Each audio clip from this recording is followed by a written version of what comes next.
안녕하세요. 책 읽어주는 남자 아크입니다.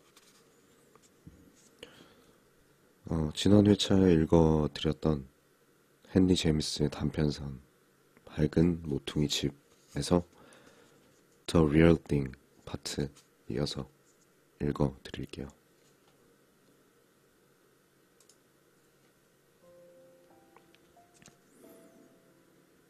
그들이 사진 위에 써준 서명이 어땠을지 짐작이 갔다. 틀림없이 멋진 필체였을 것이다. 정말 이상하게도 그들과 관련된 일에는 곧 확신을 할 수 있었다. 지금은 몇 푼이라도 벌어야 될 만큼 가난하지만 아마 지난번에도 여유가 있지는 않았을 것이다. 훌륭한 외모가 미천이었을 테고 그 미천을 활용해서 즐겁게 살아왔을 것이다. 그들이 유쾌해 보인 것은 얼굴에 나타난 멍한 표정. 20여 년간 시골 저택이나 드나들며 머리를 쓰지 않아서 생긴 표정 때문이었다. 나는 읽지도 않은 잡지들이 흩어져 있는 밝은 거실과 그 거실에 내내 앉아있는 부인의 모습을 상상할 수 있었다. 그녀가 비에 젖은 관목 사이를 거니는 모습도 상상이 갔다. 거실에 앉아있건 산책을 하건 썩 훌륭했으리라는 생각이 들었다. 사냥감이 많은 숲에서 소령이 총을 쏘는 모습과 밤이 늦은 시간인데도 멋진 옷을 차려입고 사냥에 대해 이야기하려고 끼견실로 향하는 모습도 떠올랐다. 그의 각방과 레인코트, 세련된 트위드 양복과 깔개, 지팡이와 낚시 도구, 말끔한 우산, 그런 것들을 상상할 수 있었다. 그리고 시골역의 플랫폼에서 하인들이 정확히 어떤 모습을 하고 그들을 기다렸을지, 그들의 여러 짐들이 얼마나 단단하게 쌓여 있었을지 상상할 수 있었다. 아마 그들은 팁을 조금 주고 호감을 샀을 것이고 아무 일도 안 해주어도 환영받았을 것이다. 그들은 어디서나 썩 잘 어울렸을 것이다. 대개 그들의 키나 표정이나 몸매 때문에 사람들은 좋아했을 것이다. 물론 그들 자신들 또한 이런 사실을 알고 있었지만 아둔하거나 속물적이지 않았고 그러면서도 자존심을 지켰다. 그들은 피상적이지 않았다. 완벽했으며 늘 그러려고 애썼다. 이것이 그들의 방침이었다. 그런 식의 삶을 사는 사람들에게는 방침이 있어야 한다. 지겨운 시골 저택에 그들이 있음으로써 얼마나 생활이 즐거워질 수 있을지 알 수 있었다. 그런데 이제 아주 다른 어떤 일이 일어난 것이었다. 그것이 무슨 일이었는지는 중요한 게 아니었다. 그들의 적은 수입은 그나마 줄어 결국 최소가 되었고 잔돈푼이라도 벌려면 아무 일이라도 해야 할 그런 처지가 되었다. 친구들은 그들을 좋아하기는 했지만 그렇다고 생계를 책임져 줄 생각은 없었을 것이다. 옷차림이나 태도나 스타일로 볼 때 그들은 믿을만 했다. 그러나 신용이라는 것은 동전이 짤랑거리는 커다란 빈 호주머니라면 적어도 그 짤랑대는 소리가 나기는 해야 했다. 그들이 내게 원하는 것은 동전 소리라도 나게 도와달라는 것이었다.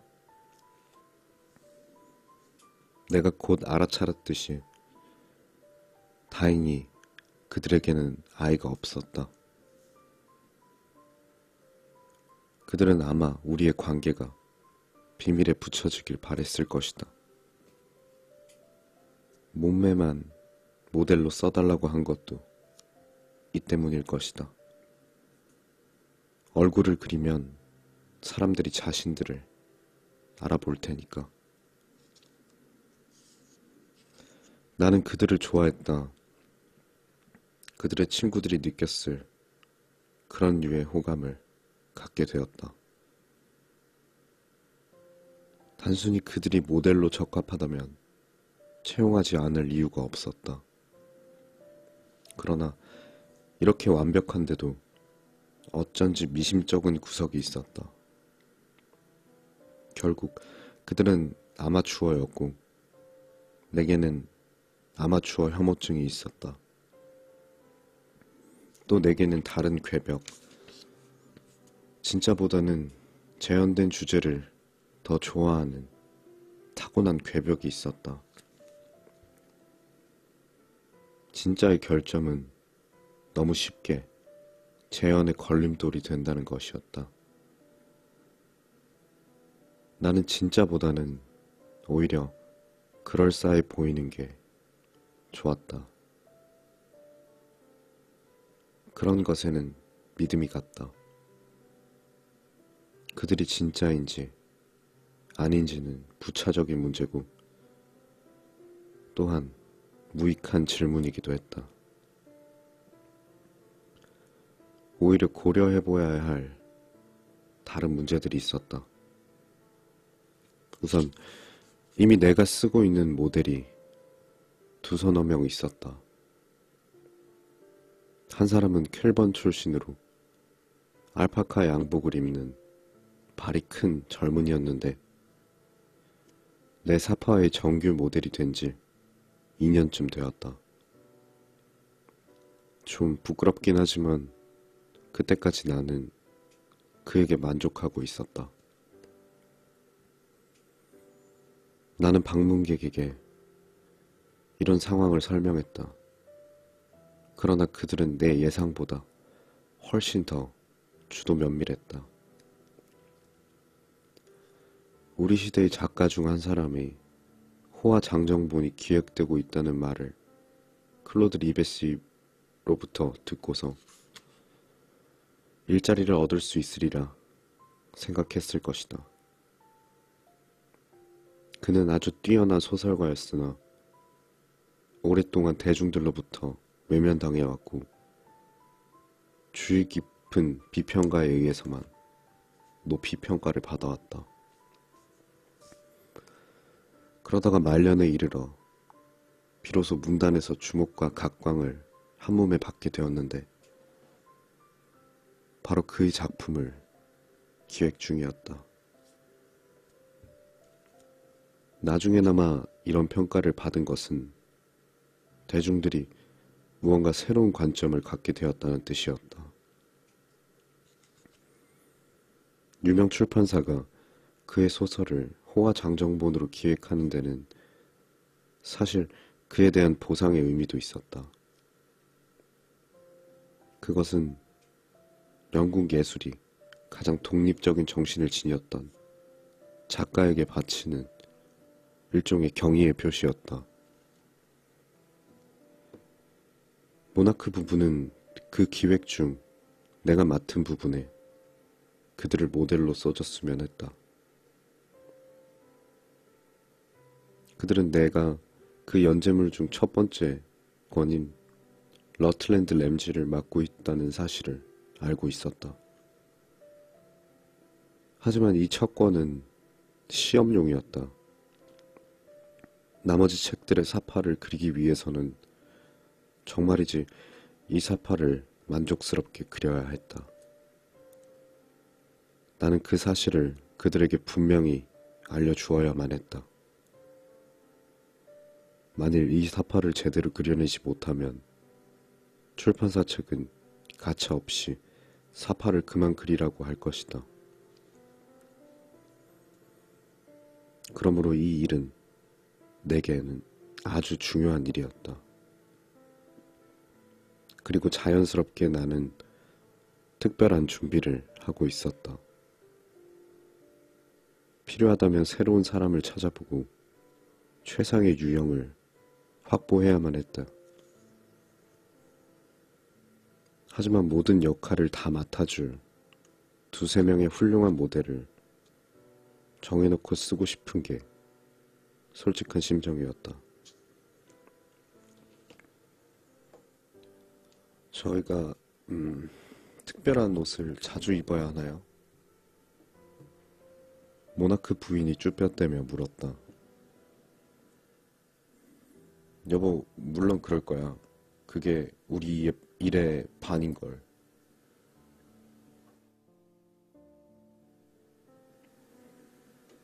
그러면 우리가 입을 옷은 우리가 마련해야 합니까?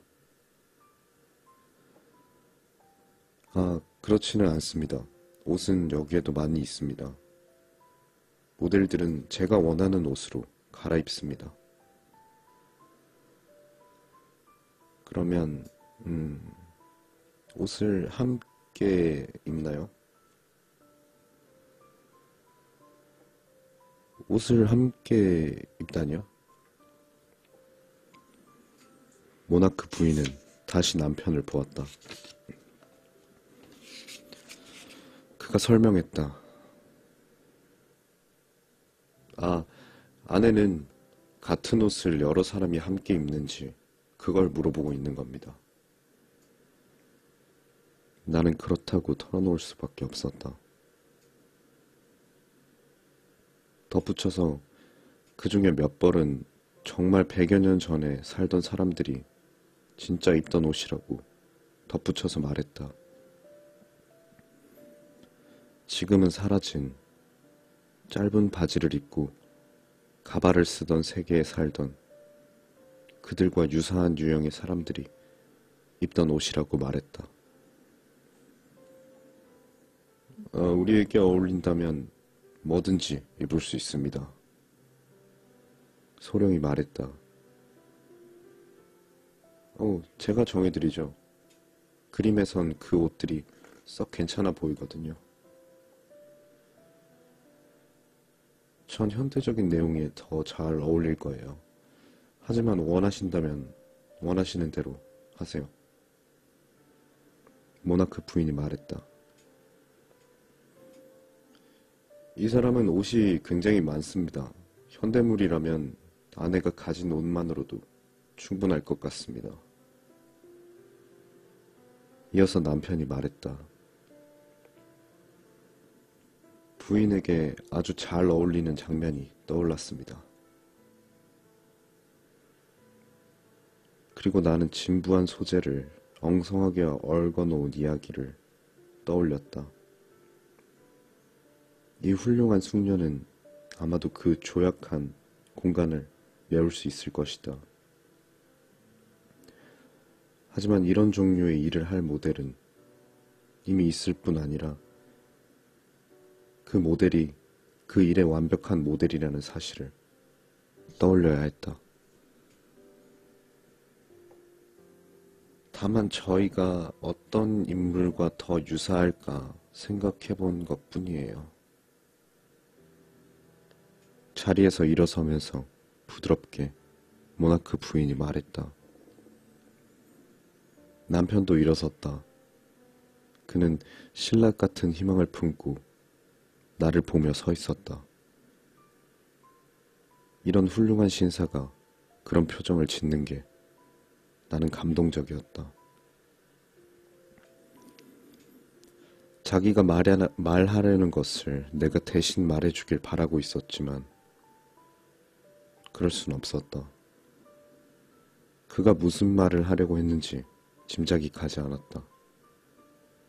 그러자 할 수 없이 그가 어색해하며 그 말을 꺼냈다. 진짜 말입니다.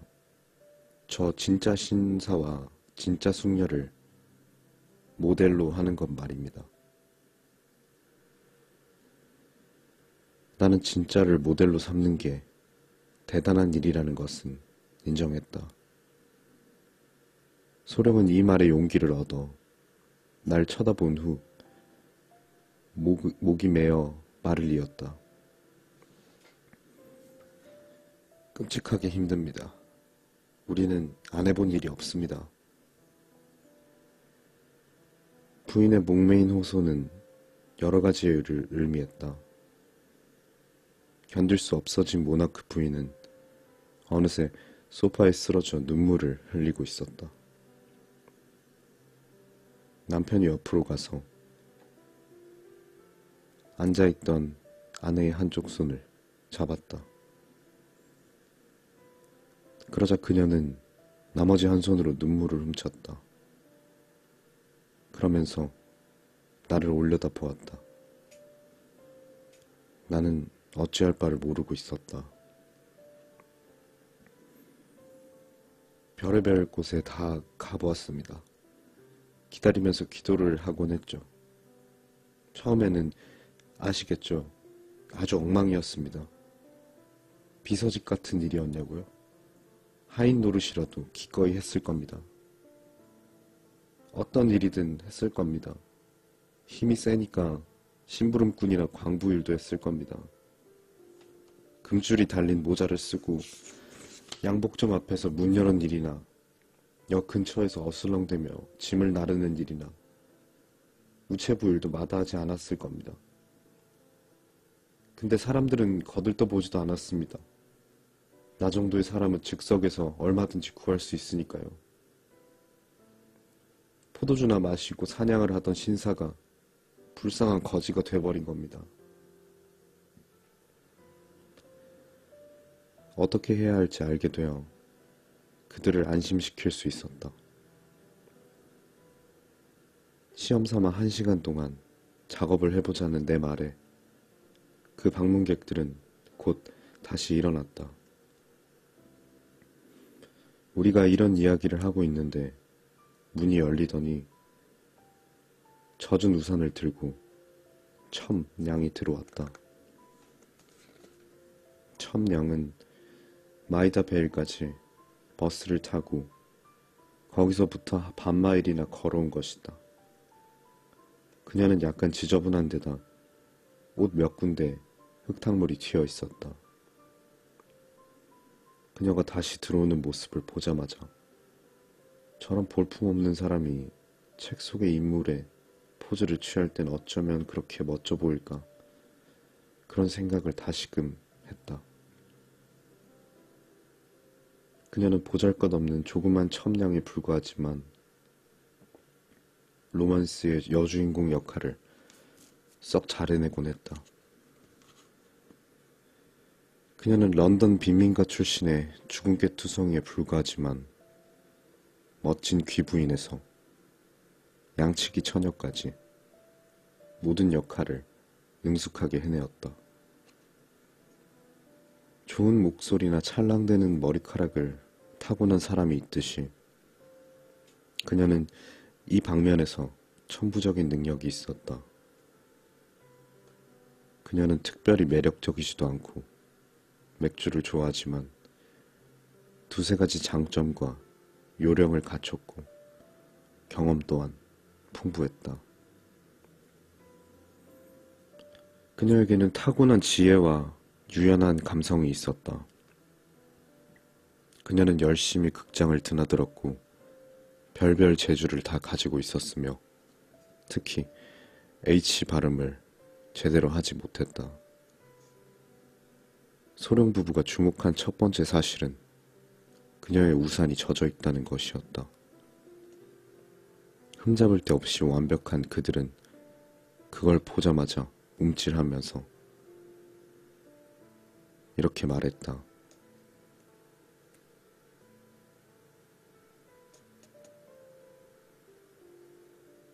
죄송합니다. 제가 문단을 잘못 읽어서 다시 읽을게요.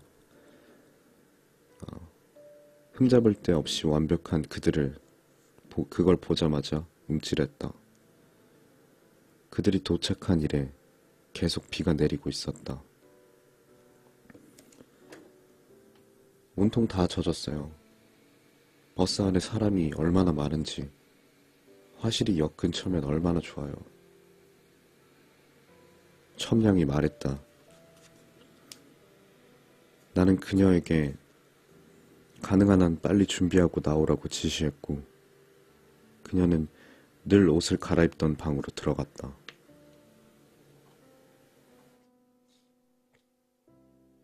그러나 그녀는 나가기 전에 이번에는 무슨 옷을 입어야 하냐고 물어보았다. 러시아 공주잖소. 몰랐어?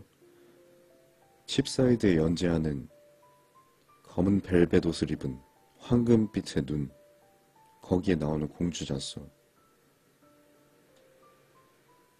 황금빛 눈이라고요? 세상에나. 첨량이 소리를 질렀다.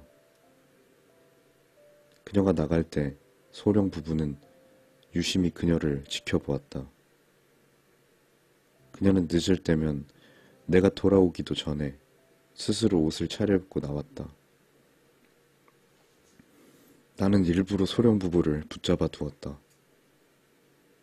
그녀를 보고 그들이 무슨 일을 해야 하는지 스스로 알아차렸으면 좋겠다는 생각에서였다.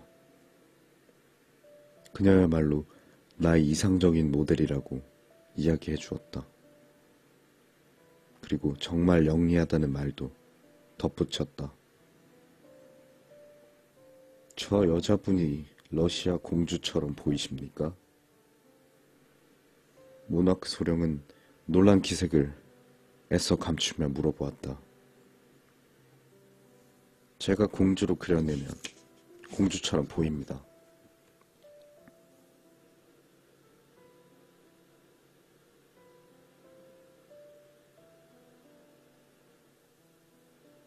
그러자 소령은 나를 쳐다보며 다시금 말을 이었다.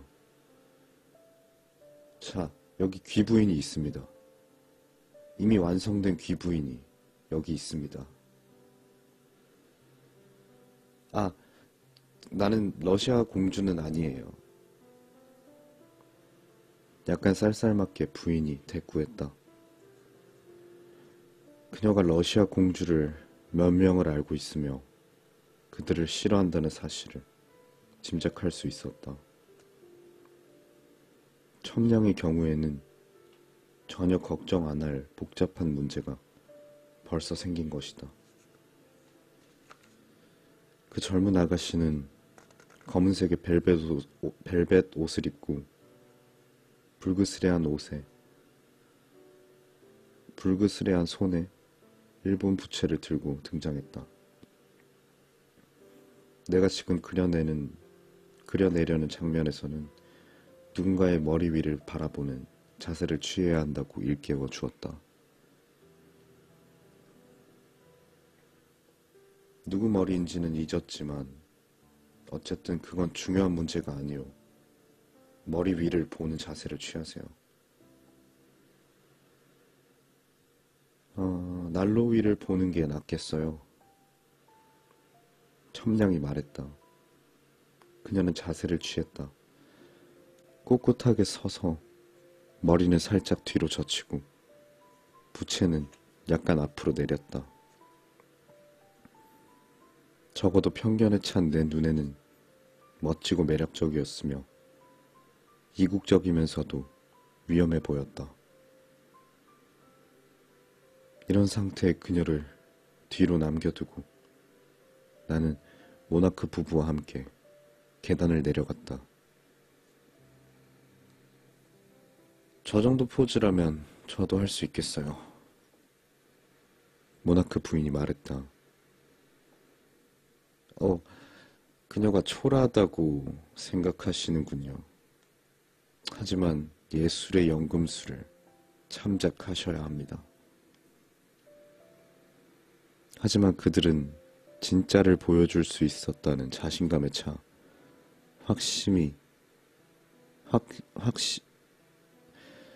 죄송합니다.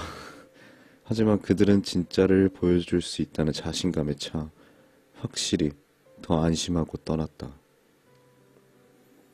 그들이 첨량에 대해 진저리를 쳤을 게 짐작이 갔다. 돌아와서 첨량에게 그 부부가 방문한 이유를 이야기해주자 그녀는 몹시 재밌어 했다. 그 부인이 모델로 앉을 수만 있다면 저는 경리나 보겠어요. 그 부인이 아주 숙녀답지 않소? 나는 드러내놓고 짜증을 내며 말했다. 그래서 선생님 모델로 더 나쁘다는 거예요. 변신할 수 없었으니까. 대중소설에는 어울릴 것 같소. 네. 거기에는 어울릴 거예요. 내 모델은 큰 소리로 비웃으며 말했다. 그딴 소설이야. 굳이 그 부인을 쓰지 않아도 이미 아주 형편없지 않나요? 나는 종종 마음을 터놓고 첨량을 붙잡고 그런 종류의 소설을 비난했던 것이다.